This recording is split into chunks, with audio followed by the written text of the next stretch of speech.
সুভাষ কিচেনে সবাইকে স্বাগত জানিয়ে আজকে রেসিপি শুরু করছি। আজকে কিন্তু আমি আপনাদের দেখাবো বালতি পনির।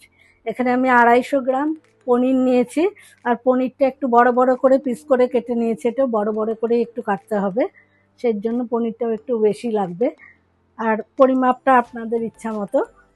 আর এখানে নিয়েছি জিরে হাফ চামচ, আর 2 চামচ নিয়েছি ধনে, কাজু নিয়েছি, এটা আমি ভাঙা কাজু ব্যবহার করেছি, আপনারা গোটা কাজুও করতে পারেন। আর একটু গোলমরিচ নিয়েছি, 3-4টে নিয়েছি লবঙ্গ, জয়িত্রী নিয়েছি, আর 4টে নিয়েছি এলাচ।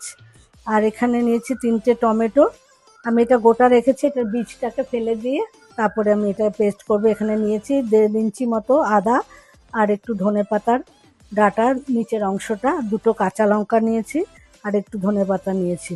তো চলুন বন্ধুরা, সাথে থাকুন, দেখতে থাকুন। শুকনো মশলাগুলোকে আগে শুকনো খোলার মধ্যে দিয়ে দিচ্ছি, একটু ড্রাই রোস্ট করে নেব, তারপরে এগুলো মশলাটা পিষে নেব।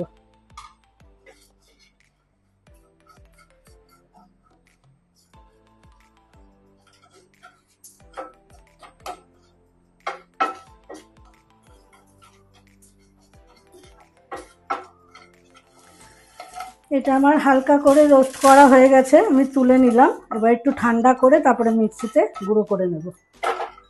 ফ্রাইং প্যানে পরিমাপ মতো তেল দিয়ে দিচ্ছি, পনিরগুলো ভেজে তুলে নেব।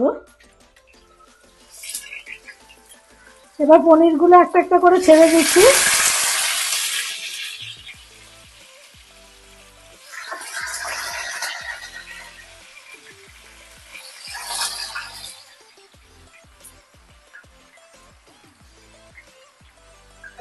পনিরটা কিন্তু আমার ভাজা হয়ে গেছে, দেখুন পনিরটা কিন্তু ঠিক এরকম ভাজা হবে। আর আমি কিন্তু এর মধ্যে ভাজার সময় নিশ্চয়ই খেয়াল করেছেন নুন হলুদ কিচ্ছু দেইনি। এই অবস্থায় আমি তুলে নিচ্ছি, আর এই তেলটাকে সরিয়ে নেব।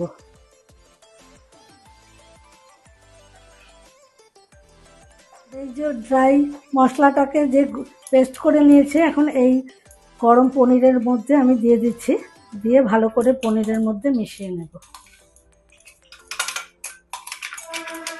মশলাটার একটা দারুণ সুন্দর গন্ধ বেরিয়েছে।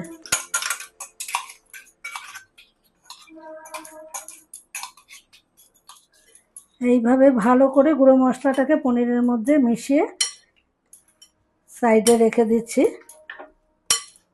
এবার টমেটোর, আদা আর কাঁচা লঙ্কা এগুলোকে পেস্ট করে নেব। টমেটোর বীজগুলোকে আমি ছাড়িয়ে ফেলে দিয়েছি, কারণ টমেটোর বীজ ভীষণই ক্ষতিকারক, বিশেষ করে ইউরিক অ্যাসিড যাদের আছে।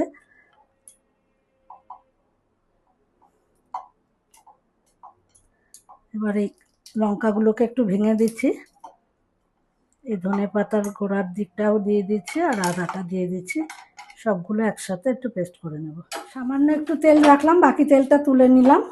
দিয়ে দিচ্ছি একটুখানি ঘি, সামান্য, কম বেশি আপনারা খেলে সেটা নিজেদের মতো করে দিয়ে নেবেন, আমি সামান্যই দিলাম, হাফ চামচের মতো। দিয়ে দিচ্ছি একটু হিং,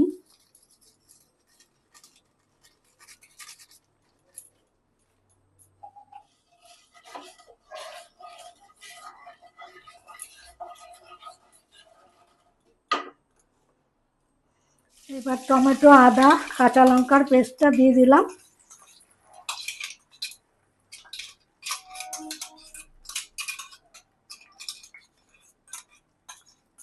একটু স্বাদ মতো লবণ। এবার ভালো করে এটাকে নাড়তে থাকবো টমেটোর কাঁচা গন্ধটা যাওয়া পর্যন্ত।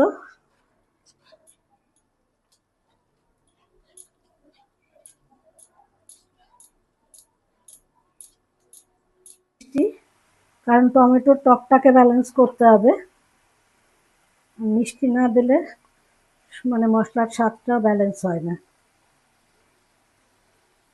আস্তে আস্তে তেল ছাড়তে শুরু করেছে, দেখতেই পাচ্ছেন বন্ধুরা। আর একটু ভালো করে কষিয়ে নেব। দেখুন বন্ধুরা, এই পর্যায়ে আমি পনিরটাকে ছেড়ে দিচ্ছি, দিয়ে আর একটু ভালো করে কষিয়ে নেব।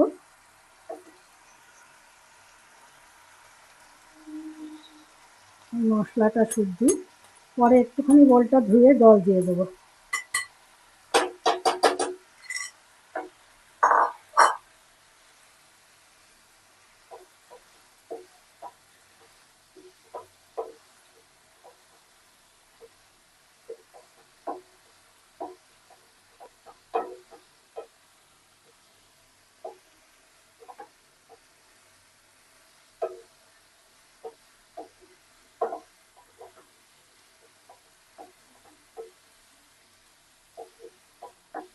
এই বোলটা ধুয়ে আর একটু জল দিয়ে দিচ্ছি, দিয়ে আর 2 মিনিট ফুটিয়ে ওভেনটা বন্ধ করে দেবো। এটা গাটা মাখা মাখাই থাকবে। 2-3 মিনিট আমি ফুটিয়ে নিলাম ভালো করে। এবার ওপর দিয়ে ধনেপাতা ছড়িয়ে দিয়ে ওভেনটা অফ করে দিয়ে 2-3 মিনিট আবার স্ট্যান্ডিং টাইমে রেখে আপনাদের সামনে সার্ভ করে দেখাচ্ছি।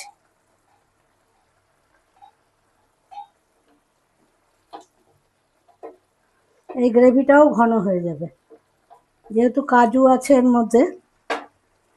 ওভেনটা অফ করে দিচ্ছি, দিয়ে ঢাকা দিয়ে দিচ্ছি। বন্ধুরা, তাহলে দেখতেই পেলেন কত সহজ কিন্তু এই বালতি পনির, কিন্তু টেস্টও সম্পূর্ণ ভিন্ন রকমের। কিন্তু বাড়িতে একবার ট্রাই করে অবশ্যই দেখবেন। আর এটা কিন্তু রুটি, লুচি, পরোটা, এসব নান এসবের সঙ্গেই কিন্তু ভালো লাগবে খেতে, অন্য কিছুর সঙ্গে কিন্তু লাগবে না। মশলাটাও দেখলেন একটুখানি ডিফারেন্ট আছে। তো ট্রাই করুন বাড়িতে, দেখুন, কমেন্টে অবশ্যই জানাবেন। ভালো লাগলে, খারাপ লাগলেও জানাবেন। তো ভালো লাগলে লাইক, শেয়ার, পেজটা ফলো করবেন। আর ইউটিউব চ্যানেলের বন্ধুদের কাছেও একই অনুরোধ রইল, চ্যানেলটা সাবস্ক্রাইব করে আমার সাথে থাকবেন। সবাই ভালো থাকবেন, সুস্থ থাকবেন। নেক্সট ভিডিও খুব শিগগিরই দেখা হচ্ছে, ততক্ষণের জন্য বিদায় নিচ্ছি।